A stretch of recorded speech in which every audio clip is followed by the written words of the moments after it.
Alright, I got my official year commemorance tea. Hey friends, what's up? My name is Lexi if you're brand new here, and if you are not brand new here and you know exactly why you clicked on this video, then just feel free to go ahead and skip on to the good stuff because I'm gonna do some prefacing here and some prequel things, and you want to get right to the main chapter, right? So I'll see you right there at the commentary. If you have no idea what I'm talking about, then I highly recommend you pause this video and you go to my Instagram. I will link it somewhere on this screen, and I highly recommend you go check out my highlight stories and you go to my quarantine saga and you watch all of those stories, and then you can come back here and everything will make much more sense. I promise it's a good story. You might want to watch it uninterrupted by me, but totally up to you. Either way, hi, my name is Lexi. A year ago today, I found myself in an unexpected 14-day monitored quarantine in Shanghai, China. The story behind that is a year ago I was working and living in China, and long story short, without too many spoilers when you go to actually watch it, I found myself in quarantine and I documented my entire stay in that hotel. I would like to think of myself kind of as the trailblazer of quarantine because really it hadn't quite hit in America yet. It was still very relevant in China, and I was one of the very first people to go into an isolated monitored quarantine. And so after that, after my story got a little bit of traction, there was a lot of people reaching out to me asking how to do quarantine and what they needed and what they didn't need and what to expect. So I was kind of the quarantine guinea pig, more or less, which is why my story kind of took off and which is why I have videos to make for you today. I'm sorry, it's a lot to pack in a short amount of time, and there's just so much I could say, but I don't want to talk your ear off. I want to just get right to the good stuff because I feel like most people watching these videos know exactly what's already happened and have already seen the story. They just want the behind the scenes stuff. But in the off chance that's not who you are, there's a quick little nugget about me. So without too much further ado, I'm gonna get into reacting to all of my quarantine videos, giving you some behind the scenes information, some director's commentary, director's cuts, information I've never talked about before. So I'm gonna do it day by day. So if you are interested in watching all 14 of my quarantine days and me talking about it, then please subscribe to my channel and like this video, give me a comment, let me know what parts you're liking. Don't let me know what you're not liking because I got way too much of that and did a lot of therapy about it a year ago. No, that really happened. But without further ado, here is my quarantine story. Director's Cut Commentary Edition. Now, before you watch any of this and you start to form your own opinions about me and like how rude I am or if I'm a complainer or a grateful or what did she expect or all the crap I heard a year ago. You weren't there. You don't know. You don't know what happened. I was unexpectedly taken to this quarantine. I had every intention of quarantining in my apartment with the things I would need to live for 2 weeks, and I didn't have any of those with my luggage. So when I was taken to a hotel quarantine literally from the plane, I was not prepared. I was unprepared, and so I had some sassy things to say because my defense mechanism is to turn discomfort into humor. So I made a lot of jokes at the expense of myself and quarantine and the hotel and whatever. I didn't mean any offense by it, so please don't be offended by what I'm saying. I am very pro how China handled it. They did an amazing job. Everyone did a quarantine. It was monitored. Their health was guaranteed. And so it was handled incredibly well. I was just at the time prepared for something very different. I'm sure some of this doesn't age well. I'm sure that's true, but don't come for me, long story short, because you weren't there. You don't know. I finally arrived to day 1 of my quarantine director's commentary. Let's watch. Little did I know. Just happy, unexpected me. Little did I know. Got scooped up in the airport. Yep, scoops ahoy right there. Okay, so I don't know if you can tell or not, but I am bawling my eyes out in this photo. When I finally got into my room and I closed the door, just like waterworks, and I just was bawling my eyes out. It was not a good place in this moment. Oh man, oh this peanut butter, you guys. This was a, I think I reference it in my other videos, but it was a mint chocolate chip, I think, peanut butter that I brought from home, and thank God that I had this because I ate this whole thing. This was like my go-to when I was hungry, and I was hungry a lot. Thank God for this peanut butter. This peanut butter should sponsor me how much I ate this peanut butter. Hey friends, so I have been getting a ton of questions about what the hell happened and if I'm okay and what's going on, and everyone's really panicked. And the infamous Haunted Mansion take a second and say so at the time when I started posting, I only had like a normal following. Granted, I'm not famous now. I don't have a big following. I do love my followers, but like it's not anything. I don't have like this inflated sense of like I'm a big deal, because I'm not. But at the time when I was posting this and I had posted my I'm JK, I got scooped up, like only a couple of hundred people saw it, like my immediate friends and family kind of thing. So I have no idea how many people actually reached out to me to like to ask what happened. I don't remember what that number was, but apparently it was more than I normally get because I felt the need and I felt compelled to talk about it again. So and say thank you to everyone who has reached out to me. I don't know if I know that necklaces anymore. To help and what can they do, and just sending me good thoughts and some love, and I really appreciate it because this has been completely unexpected and shocking and not what I was prepared for. So yep. So again, I knew that if I left the country, I was going to have to quarantine when I came back, which totally get it. You leave the country, you gotta quarantine when you get back. I think we still have to do that today. But I had every expectation of doing it in my apartment, right? And so when I was taken to this hotel facility, it just pretty jarring, right? Because that's not where my brain was at. I didn't have anything I needed to be in a hotel for 2 weeks. Yeah, I'll tell you the story. Here's the tea. Sit down. Let's talk about it. Wish I had tea. So I made the choice to come back to Shanghai. I flew from LA to Taiwan, had a layover there, and then from Taiwan to Shanghai. It was a long flying day. Wednesday, Thursday, or whatever the time difference is. And while I was in the air, China changed its restrictions on travel and added more countries to a list of countries that if you fly from, you get special quarantine. All right, so here's my first true interjection. So I remember very vividly a year ago when I was looking into coming back or going to Shanghai, going back to work, I was looking very actively on flights, and flights were very expensive at the time. And at the time, there was only one really flight path that was flying into China. And it was from LAX, I want to say, to Japan, and then Japan to Shanghai. I knew for sure, at that time, the list I'm referring to, the list of if you fly from, you have special quarantine, Japan was on that list at the time. USA was not on that list, but Japan was. So I remember thinking, well, I'm just going to see if flights open up. I'm going to see if more flights open up because I'm not going to do special quarantine if I don't have to. That's where my brain was at, right? So it was an expensive flight, and it was going through a place where you were going to get special quarantine, so I didn't buy that flight.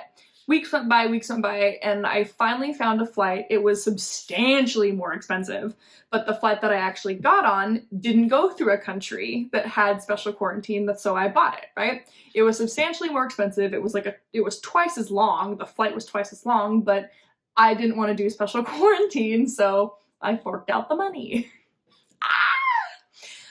So you could see how them changing the rules at midnight when my flight was at 12:05, 5 minutes after the fact they had changed the list, can be a little bit infuriating and upsetting because I had very actively paid more money and tried to plan strategically to not have to do special quarantine. I went to special quarantine anyway because the list changed right when I got on the plane. So there was that. So we get to the airport in Shanghai, and it took about 18 years and a fortnight to get off the damn plane because they were checking everyone's temperature. Probably realistic. This really did take forever. I mean, on those international flights, they've got like the 4 different sections of flight, you know, and you can just kind of look all the way down the aisle. At some point, you can't even like see it, just seats. You don't even see the front of the plane. I remember just seeing people like taking temperature, just being like, they're never gonna get back here to me, because I was in the very back of the plane, right? And they specifically said, don't get up and don't walk around. So like it was 3 or 4 hours we were sitting there just like, please let us off the plane, I have to pee. And then at some point, freaking wild, at some point there was like this whole back section of us, and they eventually got back to us and they were like, get up and let's just go. Like they stopped checking temperatures. They were like, we'll just do it when you get off the plane. Okay. So I get off the plane and there is this labyrinth maze of a fun house set up by dozens of people in hazmat suits. All right, so what I mean by this is right when you get off the plane, you go through that tunnel thing. I can't think of what that's called at the moment. You go through the tunnel thing and then you go out to where like all the open terminals are for other people boarding planes. Yeah, that wasn't a thing. They had basically kind of did DIY, tarped up continuation of you can only go this way, right? And so there really wasn't walking, like getting out of the plane, like walking where you wanted to go, like to the bathroom or anything. No, it was like you follow this path because there was plastic and so many people, like official people working in the suits that were like, no, here's where you go, don't go anywhere else. It was very official. It was very like, these are the points you have to hit before you can go on, kind of thing. Out where I've been and where am I coming from and my travel history and where am I going and who I've been in contact with and have people been infected. And okay, so I basically just like said the same thing 4 different times in 4 different ways, but that's really what it was. We got a bunch of questionnaires and a bunch of people like at each kind of stop point. You have to go to a table and then like go to this table and go to that table to a different person to kind of answer the same sort of questions. But again, at the time, this was still relatively brand new to like travel, and it was getting to be more of like a global big deal. So they were very thorough with questions, and it took a long time, and it was just very like, so where have you been? Where have you traveled? What places have you gone to? It was like, they asked the same thing 15,000 times, and I was like, I've only just been home.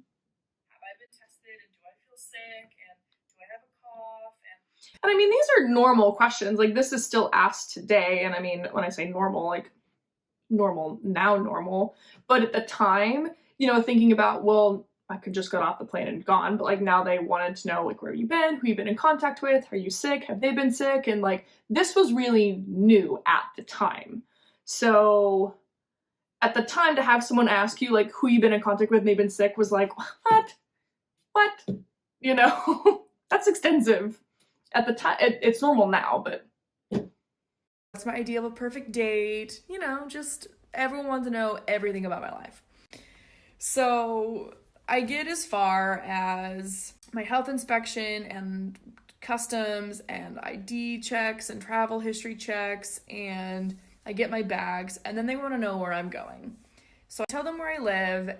Okay, so I didn't do a very good job of explaining this, but pretty much when you got to the baggage claim, it was the same sort of thing. Like, baggage claim is a big open area, but then in order to leave baggage claim, you had to go through like these set of double doors that again was tarped off to only be this one particular like route, right?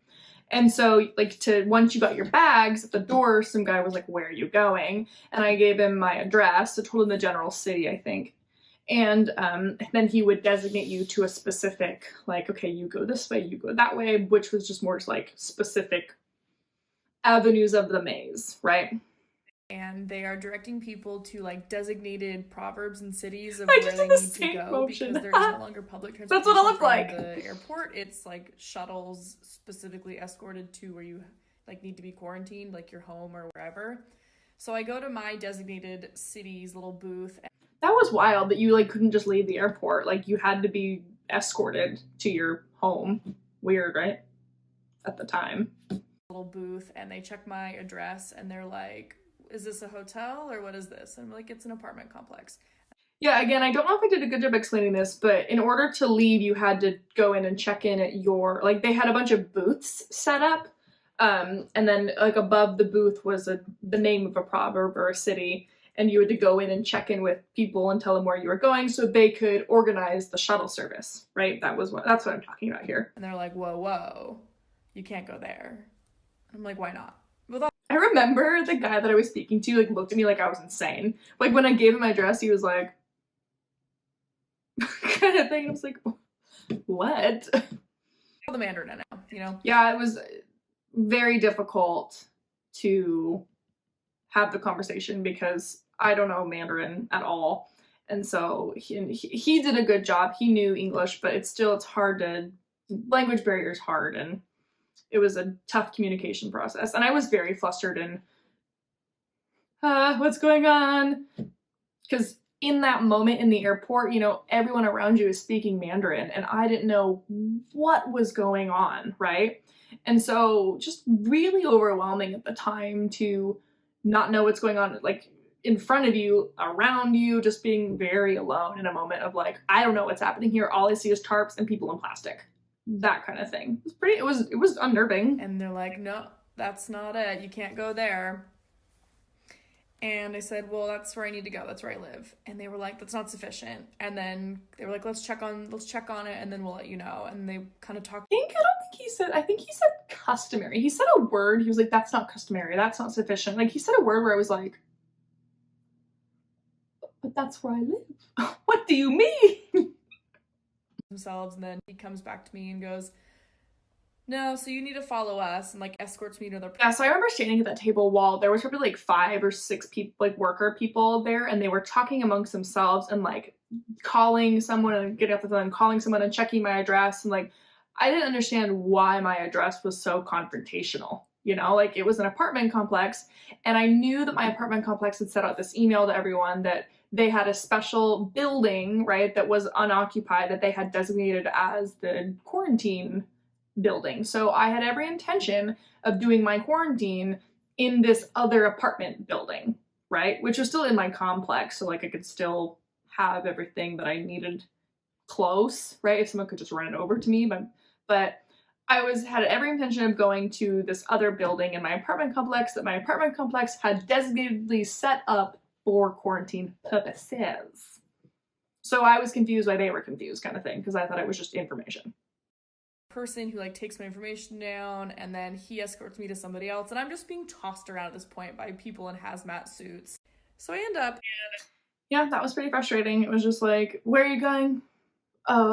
That's not, we don't know. And then take me someone else. Where are you going? This address. Oh no, it's just like, why does no one know? And why can't I, like, I couldn't talk to anyone, and just, it was such a mess. It was such a mess. It almost felt like no one knew what was going on. So I especially didn't know what was going on, but at the same time, everyone knew what was going on.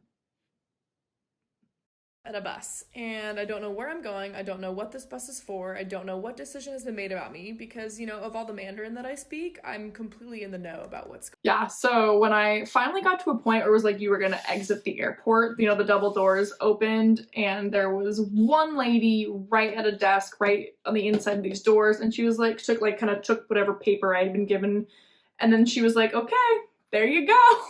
And you know, the doors open, and like it's taped, it's tarped off literally right onto the bus entrance, and I was like, hope this is the shuttle escorting me to my home, kind of thing. And so I get on the bus and I sit down and I'm like, now what? You know, like they're like, I didn't know. And I think we sat on that bus for a while, probably like 45 minutes or so, like while more people were brought onto the bus. Going on with me. So this bus takes me to a hotel, and upon getting to the hotel, basically, we got a 2319, and I started getting sprayed. Yeah. So the bus got to this hotel. We were asked to get off the bus, and then it was very cute, like, weed whacker things. Like, the tub is this big, and it's got a cute little hose, and you pump it a couple times, and it does this, like, light mist. They were spraying everyone who was getting off the bus, and then all of their luggage they were decontaminating everything and sterilizing everything before people got into the building. So that's what was going on right outside upon leaving this bus. Sprayed down with what looks like weed eliminator. Like, I was making this much more dramatic than it actually was, but I mean, at the time, you know, when had you ever been sprayed down with anything? Like, that's super common now, but at the time I was like, that is not an egg. And it's like the pump, slight mist kind of thing. And I get checked into a room and they like make me sign this paper. It's over there. Make me sign this paper that basically says you can't leave, and if you do, like, we'll fine your ass. And I don't have a room key. I don't remember what the fine was, and I don't remember what that paper said exactly, but essentially you were like agreeing to the terms of quarantine. But I could not for the life of you tell you what it said.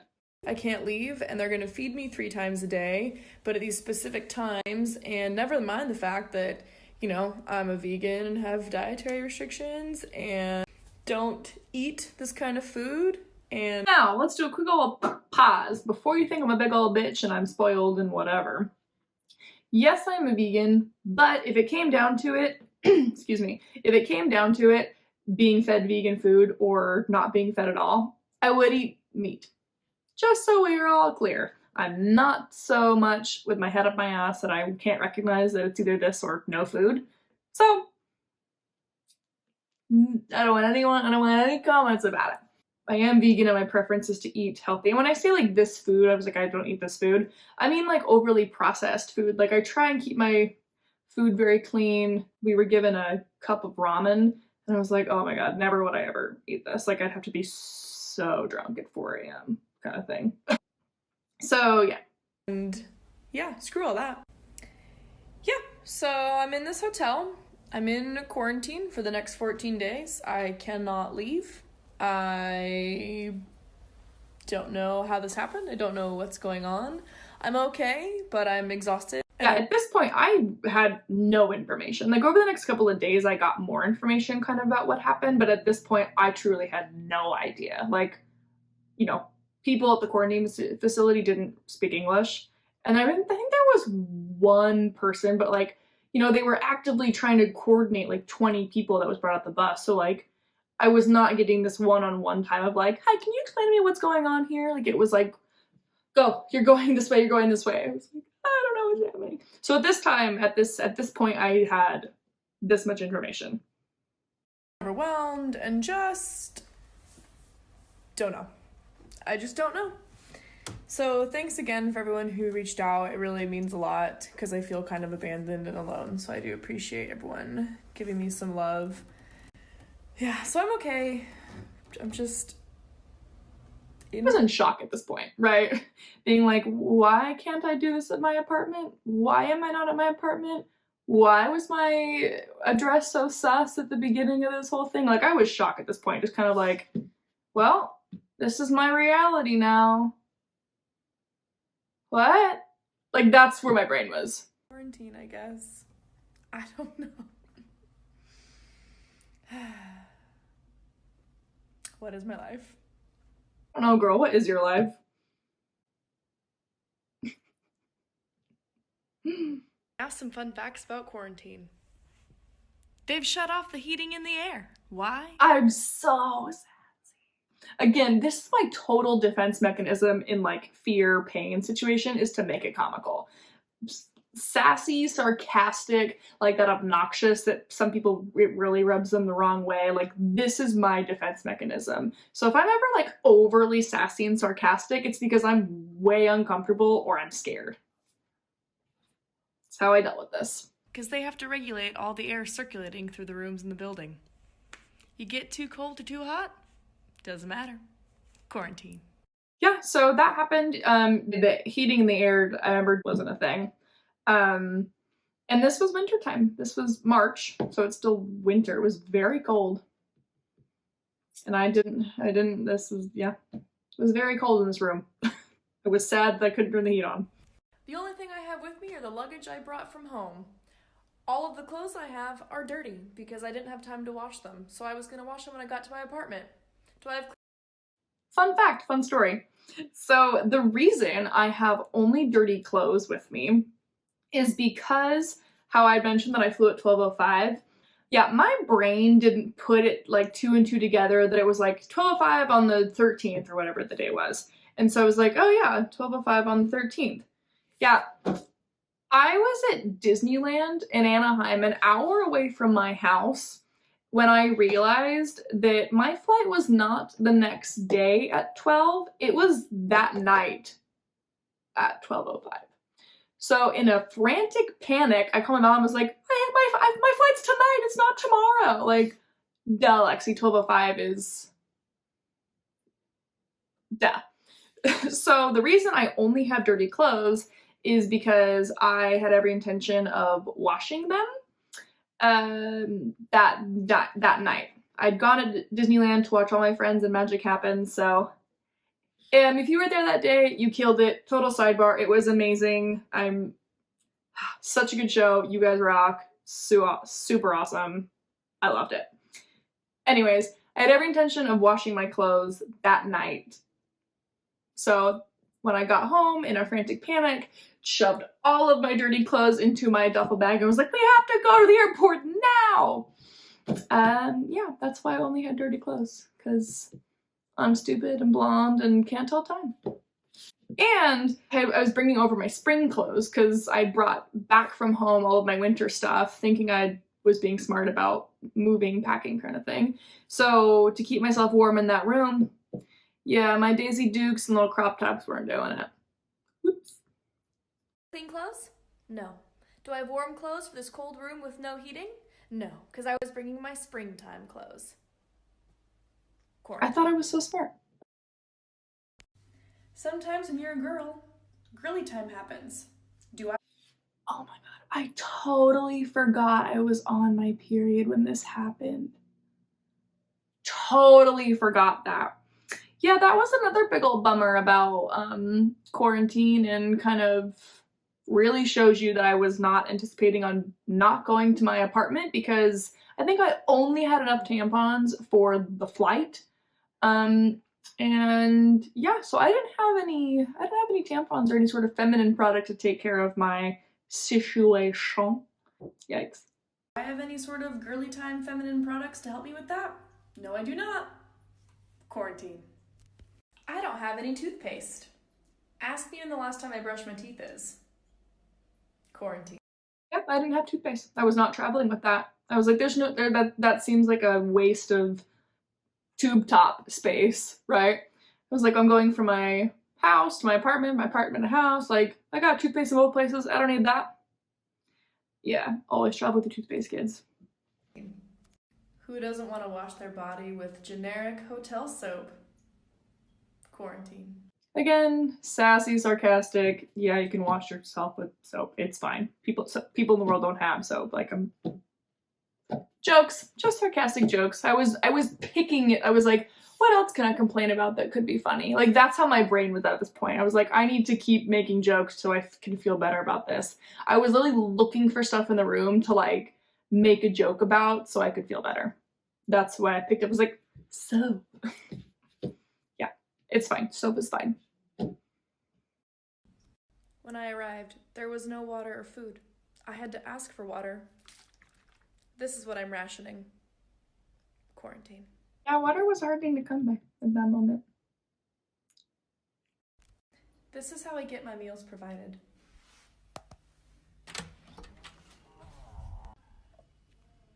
Have your food brought to you outside your door and table. Quarantine.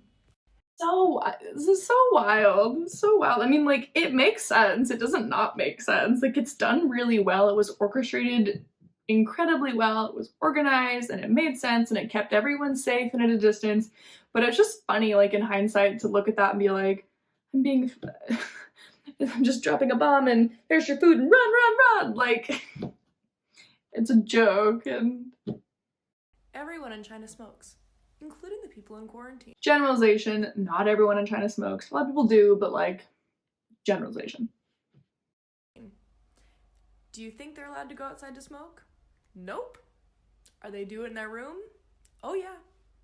Can I smell it through the walls? See, but it's pretty normalized to smoke in China, and you know, even though there are designated smoking areas in most places, like it's pretty normal to smoke. So like I wonder what the quarantine facility thought about that, like knowing a lot of people would be smoking inside the rooms, like if it mattered or didn't matter or whatever. I mean, it's a different, you know, here in America, it's like very strict rules about smoking, but it's just a different set of rules over there. So I was curious to know like why people were smoking in the facility and like if anyone cared or whatever. Definitely. Will I catch coronavirus? Probably not. Still Will I haven't. get secondhand smoke through the walls of quarantine? You bet your ass. I mean, it didn't matter, you know, people were gonna smoke and whatever, but again, just looking for stuff to complain about because I thought it was funny. Homeowners quarantine. A lot of people keep asking me if I can have things delivered or people can bring me stuff. Nope. No deliveries. Quarantine. That's true. I mean, I think it said in that paperwork that we signed, it was like, no one can come visit you, you can't have anything delivered. Because in China, a lot of the way you get like food and your groceries and that kind of stuff is through deliveries. So there was like a no delivery. So that's actually day one. That's it. That's all I had posted that day because I didn't have any sort of following and no one really cared. Not that no one cared, but like the only people that were watching it was my immediate friends and family who were like, "Are you okay?" So I think that's maybe why I felt so comfortable to make all those sassy, like super sassy, sarcastic jokes, is because the people that follow me, my friends and family, like know my personality and were like, Lexi's just being Lexi kind of thing. So I didn't really expect anyone to see any of that, actually. But yeah, that's day one. That's all I got. I hope you enjoyed me watching this and reacting to it because I haven't seen this in a long time, and I hope you stick around to watch the rest of the days because it definitely gets more interesting as the days go on, and I definitely film a lot more and made a lot more creative videos and had a lot more to say. So if you would like to keep watching this journey with me, don't forget to subscribe, hit the notification bell so you don't miss it, and leave me a comment and a like. Let me know if you thought that was interesting or not. Again, this was a year ago today, so this was like at the height coronavirus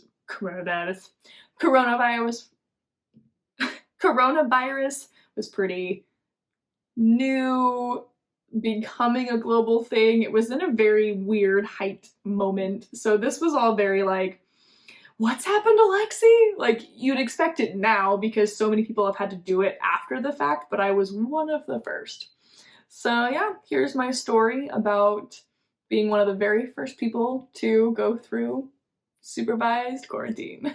Thank you guys for watching. I hope to see you guys tomorrow for day 2. Bye guys.